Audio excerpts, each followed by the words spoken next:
Impact of Chinese culture in the Philippine economy in the Ferrari and 19th century. The 19th century, the development of the Chinese mestizo as an entrepreneur from the 1750s to the 1850s paved the way for the emergence of the Philippine middle class. In the 1840s, with the opening of the port of Manila, the Spanish colonial authorities encouraged the Chinese to return to the Philippines to accelerate the development of the economy. Chinese immigration quickened. These new arrivals who fanned out to the provinces began displacing Chinese mestizos as wholesalers and retailers. The Chinese mestizos rising to social prestige from the middle class, they then played a significant role in the formation of the Filipino middle class. Having played a part in the formation of the Filipino middle class, the Chinese mestizos helped in the formation of what is known as the Filipino nationality. The Philippine economy has been influenced greatly through the relationship of China and the Philippines during the 19th century until the present. Filipino and Chinese culture is integrating gradually. It is not an assimilation, but an integration. The Philippine economy has been influenced greatly through the relationship of China and the Philippines. The Philippine economy cannot deny that the main influencer of growth are the Chinese or their Filipino-Chinese peers, or even the pure Chinese second-generation owners. In the 2017 Forbes list of billionaires, 8 of the top 10 billionaires were either Chinese or Filipino-Chinese. The Chinese-Philippines relationship on a political factor is like a romantic relationship. You can say that the Philippine government, especially the president, is very fond of China. Without hesitation, the Philippines will give way to China's wants and needs even if it means to indebt the Filipinos. So I'm going to talk about the social factor between China and the Philippines. So there are plenty of social factors, but the most common new social factors are education, income, housing, healthcare, and employment rate. So today I'm going to go over those 5 social factors briefly. So I would say that with all those social factors, China has almost undisputably beat the Philippines. Though I have done research with all those social factors, and I found out that there's one thing that the Philippines has beat China over, and it's that the Philippines has a higher employment rate than China.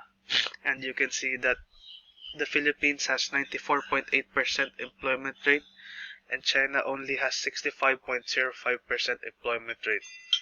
Though even with the high employment rate, the Philippines has not yet managed to beat China in any of the other factors. If we were to compare the remaining factors like education, we can say that China has way better education quality than the Philippines. And China also has better income. We can see that from their GDP. They have a higher GDP than the Philippines. And China heavily invests on their infrastructure. We can see that from their buildings, and they have better housing than the Philippines.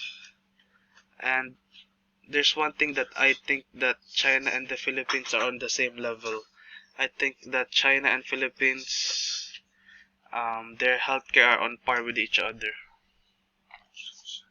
Contemporary Philippine society. It is said that the Chinese has been in the archipelago way before the Spaniards came, but some historians asserts that uh, the Chinese became prominent in the Philippines during the pre-colonial period.